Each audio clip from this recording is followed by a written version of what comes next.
Bienvenue sur Africa 24 dans cette nouvelle édition du QG Weekend, au sommaire de l'actualité. Discours de politique générale du nouveau Premier ministre burkinabé, Rim Talba. Jean-Emmanuel Ouedraogo a dévoilé la feuille de route de son gouvernement.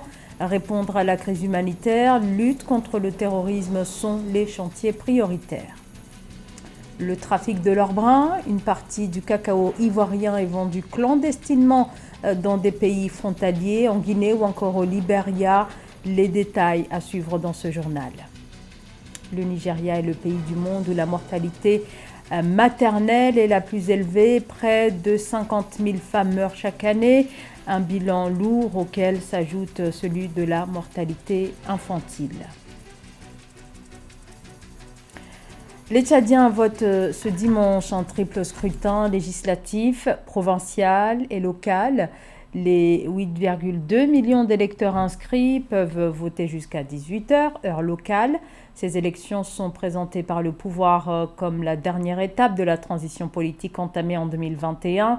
Dernier épisode électoral après le référendum constitutionnel de décembre 2023, puis l'élection présidentielle de mai 2024 ayant abouti à la victoire de Mahamat Idriss Déby, Itno, qui assurait déjà la transition depuis le décès de son père. Les élections de ce 29 décembre 2024 sont boycottées par l'opposition qui les juge jouées d'avance. Au Burkina Faso, le chef du gouvernement a livré ce vendredi son discours de politique générale devant l'Assemblée législative de transition. Nommé le 7 décembre dernier, Rim Talba Jean-Emmanuel Ouedraogo a présenté les priorités de son gouvernement. Lutte contre le terrorisme, gestion de la crise humanitaire sont les principaux axes listés dans sa feuille de route. Pauline Minka. Nommé le 7 décembre 2024, le Premier ministre du Burkina Faso, Rim Talba Jean-Emmanuel Ouedraogo, a présenté son plan d'action pour l'implémentation des projets prioritaires devant l'Assemblée législative de transition. Le dit plan d'action comporte des sujets tels que la lutte contre le terrorisme, la gestion des personnes déplacées internes et l'acquisition de matériel. Alors, comme vous le savez, sous l'impulsion du capitaine Ibrahim Traoré, le chef de l'État, de gros efforts sont consentis à l'équipement des forces de défense et de sécurité en général et des forces de sécurité intérieure en particulier. Cette déclaration est un exercice constitutionnel qui permet au chef du gouvernement de présenter les grands points de sa mission pour exercer ses fonctions grâce à l'approbation de l'Assemblée législative de transition. Des réflexions sont en cours sur la prise en charge gratuite des accidentés, mais il convient véritablement de mener la réflexion afin de prendre en compte tous les paramètres pour s'assurer véritablement que l'engagement qui sera pris sera tenu et sera surtout supportable. La redynamisation du secteur minier de ce pays du Sahel est aussi l'une des grandes priorités du nouveau gouvernement. À cet effet, des mesures seront prises pour ce secteur considéré comme un pilier économique avec une contribution de 34% au PIB en 2022 selon les données officielles. Toujours dans l'actualité burkinabé, le gouvernement a adopté cette semaine un décret relatif à l'octroi de la grâce présidentielle à plus d'1 millier de détenus. Certains bénéficieront d'une remise totale de peine. Il y a aussi des remises partielles ou encore des peines commuées. Selon les autorités, cette mesure est destinée à réduire la surpopulation carcérale. Marie-Roger Kouaou.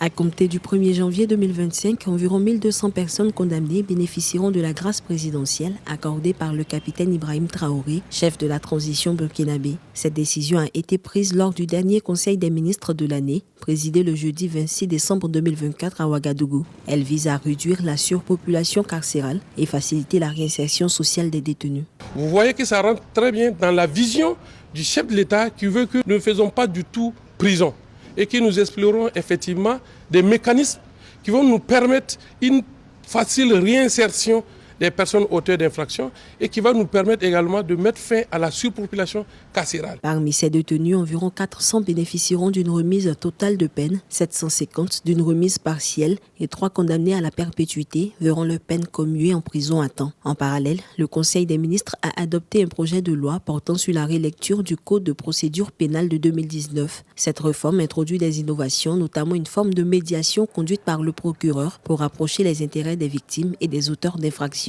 Donc, à l'épreuve de l'application de ce code et surtout pour mettre les dispositions de ce code en adéquation avec les réformes qui sont déjà entreprises dans le secteur de la justice pour en réalité répondre au mot traditionnel de la justice qui est que les dossiers soient traités avec efficacité, qui est que nous ayons une justice qui répond véritablement aux intérêts des citoyens et de la société burkinabé. Ces mesures s'inscrivent dans une volonté d'humaniser la justice burkinabé tout en répondant à l'urgence sécuritaire et sociale. Elles marquent une étape décisive dans la gestion des défis liés à la transition. Rétrospective 2024 direction le Togo, l'adoption au mois de mars d'une nouvelle constitution changeant l'actuel régime présidentiel en régime parlementaire reste l'un des événements les plus marquants de l'année, un changement controversé qui a acté l'entrée du pays dans la 5e République. Steven Midjola. En 2024, le Togo a ouvert un nouveau chapitre de son histoire contemporaine avec l'adoption d'un changement constitutionnel historique, donnant naissance à la 5e République. Présentée comme une réforme majeure pour renforcer la démocratie et moderniser les institutions, la nouvelle loi fondamentale divise l'opinion publique.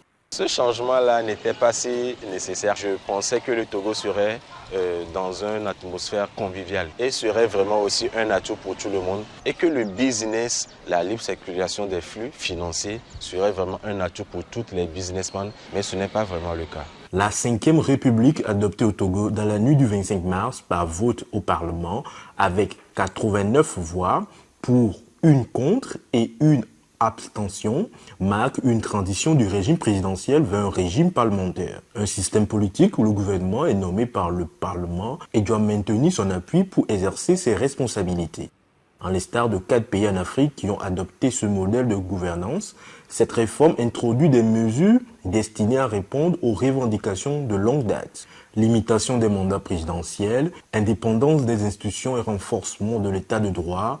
Si la réforme constitutionnelle a été saluée par certains, n'échappe pas aux critiques. Les problèmes sociaux sont énormes et je crois que le citoyen ordinaire espérait de vraies réponses aux fléaux, difficultés de la vie quotidienne. Le citoyen ordinaire n'attendait pas en 2024 une nouvelle constitution qui ne répond aucunement aux attentes du peuple togolais. Entre espoir d'une démocratie renouvelée et doute sur la sincérité du processus, les Togolais aspirent à voir cette réforme se traduire en amélioration tangible. Le véritable test de la 5e République réside dans sa capacité à apaiser et à répondre aux attentes des citoyens. Les réactions se succèdent à la suite des propos du pouvoir nigérien. La dernière en date est celle du général de division, Lassina Doumbia, chef d'état-major général des armées ivoiriennes, qui a rejeté ce samedi les accusations du président de la transition du Niger, Abdourahmane Tiani, pour qui le Nigeria héberge des troupes étrangères, précisant que la France y avait établi une base dans le nord du pays. La gravité des accusations portées, le média choisi et la personnalité de l'orateur commandent une mise au point afin de dissiper les doutes que pourrait susciter cette succession de contre-vérités, considère le chef d'état-major général des armées ivoiriennes. En Côte d'Ivoire, premier producteur mondial de cacao, certains planteurs considèrent que les prix fixés par l'État pour la vente du cacao sont beaucoup trop bas. Ils préfèrent alors vendre clandestinement à des trafiquants. Le produit est ensuite écoulé au Libéria ou en Guinée à des prix plus attractifs. Un manque à gagner considérable pour l'État ivoirien et certains tirent la sonnette d'alarme. Un sujet signé Esther Conan. Le 26 décembre 2024, en Côte d'Ivoire, 3 syndicats de producteurs de cacao de l'Ouest, Fessomassi, Siscop, Ago et CBA-CI, ont dénoncé dans une communication adressée aux autorités ivoiriennes le trafic illicite de cacao en direction de la Guinée et du Libéria. Selon les syndicats, depuis le début de la campagne Cacaoya 2024-2025, plusieurs milliers de tonnes de cacao ont été exportées frauduleusement depuis la région de l'Ouest. Notre cacao ne doit pas servir à enrichir la Guinée et le Libéria au détriment de notre région qui souffre cruellement du manque d'infrastructures et de projets de développement. Nous appelons le président de la République ainsi que son gouvernement à intervenir d'urgence pour mettre fin à ce trafic destructeur. La Côte d'Ivoire, premier producteur mondial de cacao avec 40% de la production mondiale, fait face à un trafic illicite de cacao en pleine expansion. Selon les sources locales, depuis octobre 2024, ce trafic atteint plus de 4000 tonnes par semaine, contre moins de 100 tonnes auparavant. Le trafic de cacao à destination des pays frontaliers, la Guinée et le Libéria, constitue premièrement une distorsion de concurrence entre les producteurs de l'Est et de l'Ouest ivoirien. Les solutions pour juguler ce genre de trafic, c'est d'abord faire payer les prix justes aux producteurs. Il faudrait instaurer un système de traçabilité du cacao exporté légalement pour rendre les cacao exportés ou les cacao de contrebande difficiles à écouler. Selon les statistiques, le cacao en Guinée et au Libéria constitue moins de 2% du PIB de chaque pays, avec des productions bien inférieures à celles de la Côte d'Ivoire. Selon les experts, la mise en place de régulations strictes et efficaces sur le commerce du cacao, garantissant un circuit formel et transparent serait une réponse pour stopper ce trafic. Le secteur de la santé demeure un enjeu central au Nigeria, où les taux de mortalité infantile et maternelle sont préoccupants. Le pays affiche encore l'un des plus forts taux de mortalité maternelle au monde, plus de 1000 décès pour 100 000 naissances. La mortalité infantile demeure également élevée. L'accouchement à domicile, loin des structures de santé, mais aussi le manque de structures médicales en sont la première cause. Sarah Yemele, commentaire Marie-Colette Babasagala. Ces dernières années, le Nigeria a été confronté au défi de la mortalité maternelle et infantile. En 2024, le taux de mortalité infantile au Nigeria est estimé à 53 674 décès pour 1000 naissances vivantes, alors que la moyenne mondiale est de 27,4 pour 1000 naissances vivantes. Dans le cadre des efforts déployés pour lutter contre ce problème de santé dans ce pays d'Afrique de l'Ouest, le ministère fédéral de la Santé a lancé un programme national de services médicaux d'urgence et de systèmes d'ambulance auquel tous les États sont invités à prendre part. Il s'agit d'un programme qui fournit des services gratuits. En cas d'urgence, une ambulance ou un tricycle est envoyé pour amener la personne dans un établissement de santé partenaire où elle sera accueillie et traitée gratuitement pendant les 48 premières heures.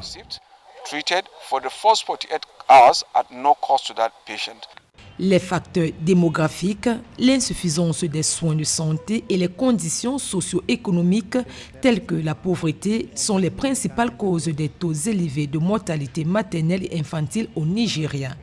Tout en saluant cette initiative du ministère de la Santé, les experts soulignent l'importance du renforcement des capacités de recherche dans le pays comme autre moyen d'améliorer les soins de santé.